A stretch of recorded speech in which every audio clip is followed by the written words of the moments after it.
about a time in your life when everything went according to plan. Those exist for people? I'm just gonna see what comes to your mind. Yeah, I'll tell you what, high school. Oh, interesting. Right. What about high school? Like it was all set. It was known. I was like, I'm going to be an engineer. I'm going to the High School for Science and Engineering Professions. Here's the coursework I'm going to take, and I'm going to do well in it all. And that all worked out exactly like it was supposed to. It was only after that it went in different directions Yeah. than you had expected. Did you like that? Did you like sort of having it laid out? I mean, was that?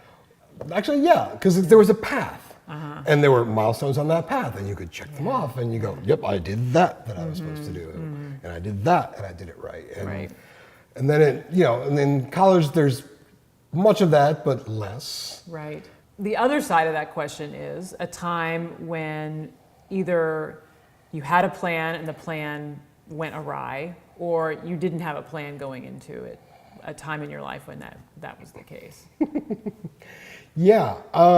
So a couple of jobs ago, because I've been on a career path, and I've been managing it, and I was a line technologist and a programmer and a senior and a lead developer and a manager. Yeah. And then I took the big step. I was going to be running, as director of threat management, and that job did not work out at all. And I come out of it, and there's no obvious next job, and there's lengthy unemployment afterwards, and so it was just like, well, the career path I'm on is not dead, but getting back on is going to be very hard. So now what? Yeah. So now what do you do when you're in that situation? Or what did you do? Panic. Honest. Yes. Yeah, there's panic, there was despair. Yeah. I hear that a lot from people. In hindsight, sometimes you can look back and there's kind of a humor or a sort of it all was over. But when you're in it, it's very and some of that's just joking, but what it came down to was gradual, slow acceptance that the path I had mapped, while might still be possible, is going to be, or rather the destination I had mapped might still be possible, but the path is going to definitely be different. Right. And to sort of think about other related kind of career choices and other work that might bring me back to where I wanted to be. Yeah. And because I resisted that for a very long time. Yeah. Part of the reason I was unemployed as long as I was. You resisted getting back to the original. No, sort of taking these alternate routes. Right. I was a software development manager. That's what I knew. I was going to get a job at a software company, being a software development manager. Yes. Yeah. So what got you unstuck from that kind of this is what I'm supposed to do and realizing that you needed to kind of like 8 months of unemployment. I mean, necessity is a huge driver of improv in life. But I mean, that was kind of the like I said, the driver for it. But like mentally, what happened is to say that, look, sometimes paths do close. Yeah. This one may or may not be, or your destination may or may not be. But the way you've been going about it is not working. So you need to think of other ways to maybe make that work. Yeah.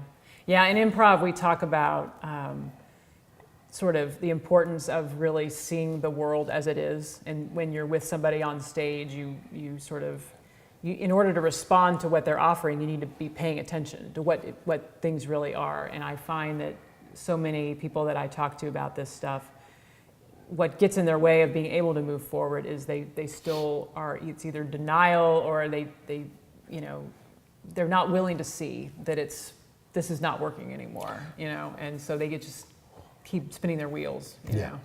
What dislodged that ultimately? Was it thinking about yourself differently, or somebody suggesting, hey, have you considered this, or what was the? Yeah, it was around, well, part of it was just my brother going, have you considered other things? Right, like literally just somebody saying, why haven't you considered other things? Right? Yeah. So that helped. Yeah. But it also just kind of came down to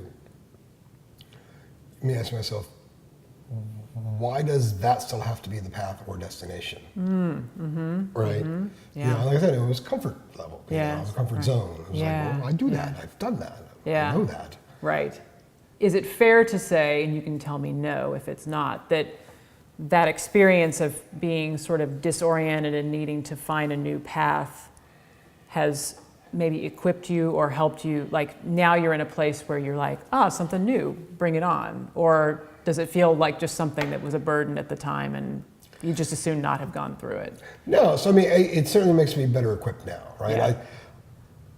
I'll be honest, the original destination I wanted is still the one I want, right? Like if I could just design that. Yes. But these potential different ways to get there, it's easier for me to accept. Comes with some normative baggage, so that's not necessarily what I mean. But it's just like to be okay with, to say, yep, I'm going to go do that, and it's a different path, but I'm going to pick up some other things that I wouldn't have otherwise. Right. Yes. And it doesn't. There's a singer-songwriter, Billy Jonas, who has a song, "Any Way You Go, You're Gonna Get There," and it's a song that I love the message of it, which is just you'll get to where you're meant to end up, and there are many different paths to get there. And I like that message at the same time that I bristle against it because I think it can't be that simple, right? No, it can't, right? but I think what I take away from that is something more like you think you have the thing in mind. And maybe that changes at some point. Yeah. And it's not changed, like it's not done to you, although circumstances may nudge you and but you just get to where you're like, well, maybe it's over here, or maybe it's something else. Right. Yeah. Right. And so I kind of think that's almost like get comfortable with where you're headed and where you find yourself is kind of how I read that. Yeah. That's good. When you're building a scene or when you're doing improv with someone, you can't dwell on, you have to make a choice in the scene. And you can't dwell on, well, I could have gone this other direction and maybe that would have been better, because what you're doing is what you're doing. Right. And that's what is, and it's very freeing because you just have to let that stuff go. That's the lesson that I figure I would probably most benefit from, which is make the timely choice. Right? Because if you're doing a scene, like you can't sit there and go, well, let me consider how I'm going to respond to you. I wonder what, if I do this, what will he do? Make a timely choice. Yes, Right? Yeah. And then go at it. Like just go at it. Yeah. When you were talking about making the timely choice, it reminded me of one of the classes I took in Chicago at Second City. And we were playing this game where people are in a circle, and one person jumps into the middle of the circle and starts singing a song, any pop song, show tune, whatever, happy birthday, and everyone else in the circle has to sing along, even if they don't know the song. So they have to fake it, they have to do air guitar or whatever, but they have to match the level of energy and intensity of the person in the middle. Yikes. And it is a yikes thing, because when you jump in, you're like, are people going to be there for me, But when you were talking about making the timely choice, I remembered that because it requires such a wholehearted commitment. When you're making the timely choice, you aren't just saying, okay, well, I guess I'll do that. It's like, I better go in there and really give it my all, right?